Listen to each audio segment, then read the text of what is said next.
మాట వినకపోవటం వలన. రాసుకోండి, పాపం మొట్టమొదటిగా ఎలా వస్తుంది?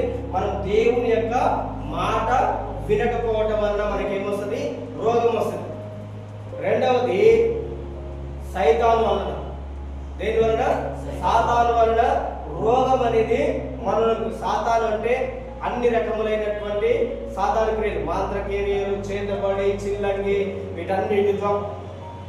వీటన్నిటి ద్వారా రోగం అనేది వస్తుంది. ఒకటేమో మనం పాపం చేయడం ద్వారా, రెండవదేమో సాతాను ద్వారా, మూడవది ఏంటిదంటే అవిధేయత వలన. మూడవది ఏంటిది? అవిధేయత. నాలుగవది ఏంటిదంటే మనం తినేటటువంటి ఆహార పదార్థాల వలన. మనం తినేటటువంటి ఆహార పదార్థాల వలన రోగములు వస్తాయి.